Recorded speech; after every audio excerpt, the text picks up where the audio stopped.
रीना, राखी, पूजा और गुड़िया हाथ जोड़कर भगवान के पास अपनी माँ के लिए प्रार्थना कर रही थी। उनकी माँ गर्भवती थी और उस वक्त वो अपनी 5वीं बेटी को जन्म दे रही थी। आह, आह, हे भगवान, आह, आह। बहुत देर तक दर्द सहने के बाद उसने अपनी 5वीं बेटी को जन्म तो दे दिया, लेकिन दर्द सहते सहते उसकी मृत्यु हो गई। माँ, नहीं, हमें छोड़कर मत जाइए माँ, मत जाइए। माँ को ये क्या हो गया, क्या हो गया? चारों बच्चियां रोने धोने लगी। रीना ने अपनी नवजात बहन को गोद में ले लिया। एक तरफ खुशी थी तो एक तरफ दुख। बहन देख, हमारी माँ हमें छोड़कर चली गई। तू और कभी भी माँ को नहीं देख पाएगी। दीदी, हमारी नई बहन का नाम आज से गुड्डी है। हम इसे गुड्डी कहकर बुलाएंगे।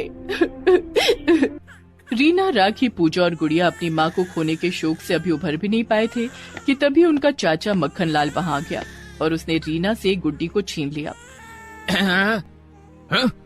फिर से लड़की को जन्म दिया है कल मुही ने, हैं? अब इसे भी पालना पड़ेगा क्या? ये तो घर का काम भी नहीं कर पाएगी अभी। मक्खन लाल की बीवी ने कहा, हाँ, इसे जिंदा रखना मतलब खुद के सिर पर बोझ उठा लेना। इसे पहाड़ से फेंक दो। हाँ, सही कहा। ये बोलकर मक्खन लाल ने गुड्डी को पहाड़ी से फेंक दिया। नहीं, ये क्या किया आपने? हमारी बहन को मार डाला। बिल्कुल सही किया। तुम लोगों के साथ भी यही करना चाहिए था, लेकिन अफसोस, तब तुम लोगों का बाप जिंदा था। अब तुम लोग अनाथ हो। हम जैसा बोलेंगे वैसा ही करोगे, नहीं तो तुम लोगों को भी ऐसे ही पहाड़ से फेंक देंगे। चारों बच्चियां अपनी माँ और नवजात बहन के शोक में रोने लगी। मक्खन लाल और उसकी बीवी दोनों मिलकर चारों को घर पर ले गए और कहा, हमारे लिए खाना बना, गर्मा गर्म मुर्ग तंदूरी और छोले कुलचे। एक ही दिन में चारों बच्चियों की जिंदगी पूरी तरह से बदल गई। वो चारों अपनी माँ और बहन का शोक मनाते या फिर अपने चाचा चाची के लिए खाना बनाते। रसोई में जाकर रोते हुए चारों ने खाना बना दिया। खाना खाकर चाचा और चाची कंबल ओढ़कर सो गए।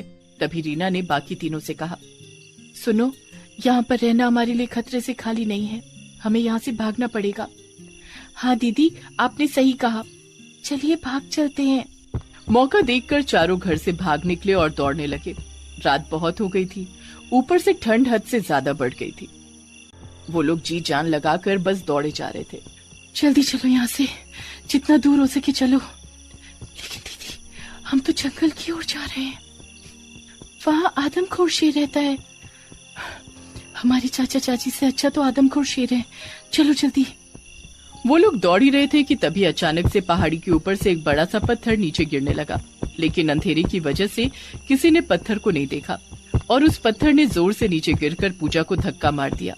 आह दीदी! पूजा पत्थर के साथ साथ पहाड़ी से नीचे गिर गई। नहीं! चारों बहनों में से एक और बहन की आज मृत्यु हो गई, लेकिन तभी आसपास से पत्थर गिरने की आवाज आने लगी। हम यहाँ ज्यादा देर नहीं रह सकते, चलो जंगल में। दुर्गा माँ की कृपा होगी तो हम जिंदा रहेंगे। वो तीनों भागते हुए जंगल में पहुँच गए।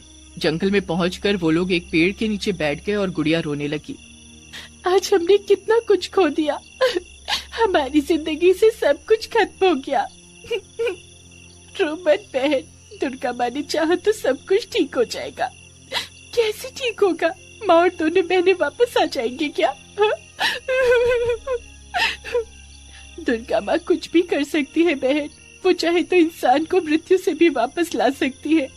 बस दुर्गा माँ पर भरोसा रख बहन। वो लोग बातचीत करते करते वहीं पर सो गए। सुबह सुबह जंगल के आदमखोर शेर की नींद खुल गई और नींद खुलते ही उसे इंसानों की खुशबू आई।